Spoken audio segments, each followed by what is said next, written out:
Hi, I'm Chris. And I'm Betsy. Today we're down at the Texas City Museum, and we invite you to join us as we check out their maritime days.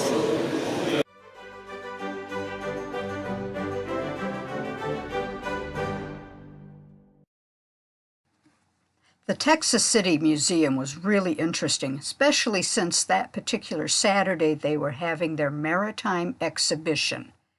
It was interesting, and our first main exhibit was about the USS Westfield and the Battle of Galveston, and we got to have someone actually talk. Decided Galveston that there needed to be a blockade to block the Confederacy for supply. They sent a flotilla of 8 ships to Galveston.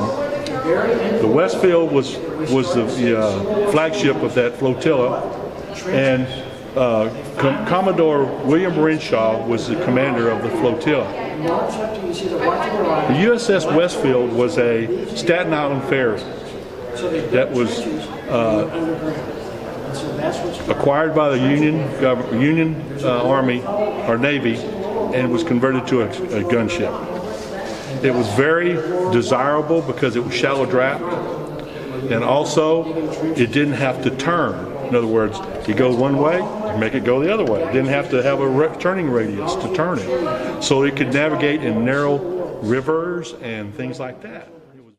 They have several artifacts from the Westfield. It was sunk in Galveston Bay during the Battle of Galveston, and the artifacts were able to be obtained when they went through and were redredging the ship channel several years ago.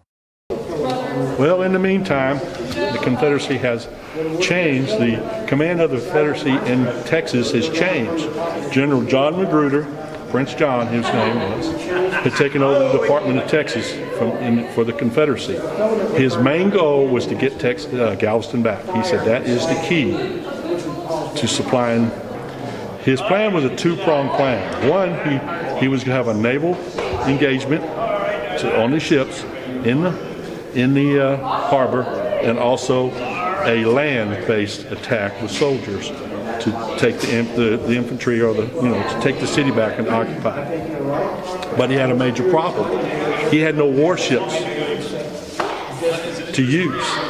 So what he did, he was able to enlist 2 steamboats in Houston. One of them was called the Neptune, the other was called the Bayou City. He reinforced the decks with cotton bales. You'll see a picture here on the left. You'll see those cotton bales, and those were to be like iron to help protect the soldiers on the deck. Aye, and then wouldn't you know it, I be forgetting to turn on the bloomin' microphone afore meeting these here pirates. These folks are from Pirates of the Gulf Coast, and they were just a lot of fun with their shenanigans and movement as they be trying to tell us a wee bit about what they do. And to be sure, they be talking like pirates themselves, but the fun thing was learning that they're not just a tourist thing, but they do some training too. And don't worry, I'll have links to these guys as well as some of the other exhibitors that were there today. It'll all be down in the description below. We also had a chance to chat with Steph McDougal, the author of The Lighthouses of Texas. Looks like a really great book. We learned a lot from her. By the way, her book is available on Amazon. And from there, we then began our tour of the main exhibits that are here at the museum.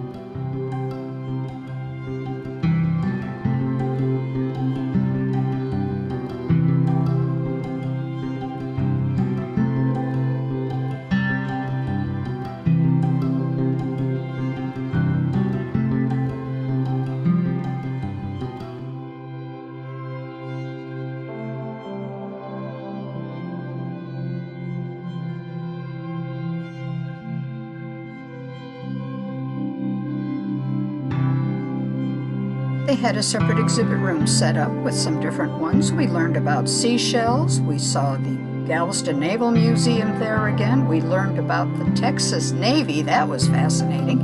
And we even got to learn some about marine archaeology.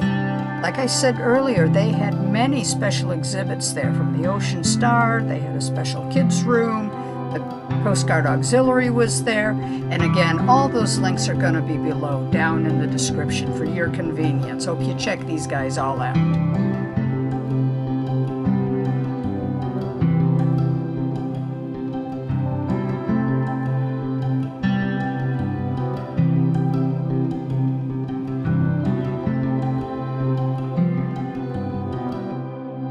Perhaps one of the most poignant and sobering exhibits was about the 1947 Texas City disaster, when the freighter Grand Camp caught fire and exploded in her berth, igniting fires and explosions of 2 other vessels as well.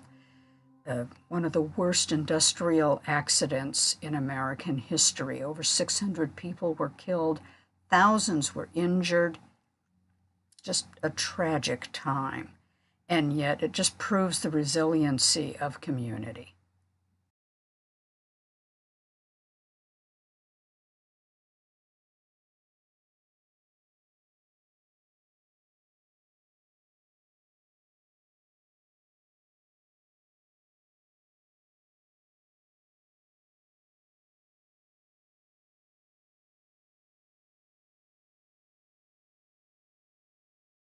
In addition to all the news photos and documentation that they had there, among the artifacts is a piece of shrapnel from one of the ships where it exploded, and a clock that stopped at exactly the same time the explosion occurred.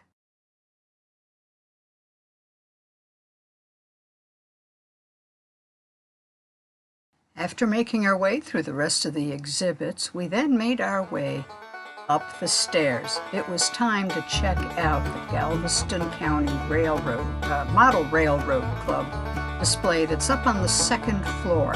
And these are some pretty phenomenal train setups that they have going up there. Definitely worth going on a Saturday just to take in the Model Railroad exhibit. And no extra tickets are necessary. Just come on in and enjoy some of the incredible detail that's in these model railroad setups.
Yes, the attention to detail in some of these models is incredible, like the little camper there.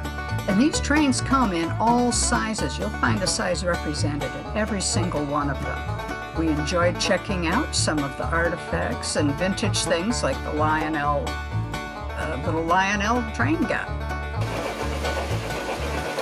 Hope you enjoyed this little peek at the Texas City Museum, their Maritime Exhibition, and the Galveston County Model Railroad Club.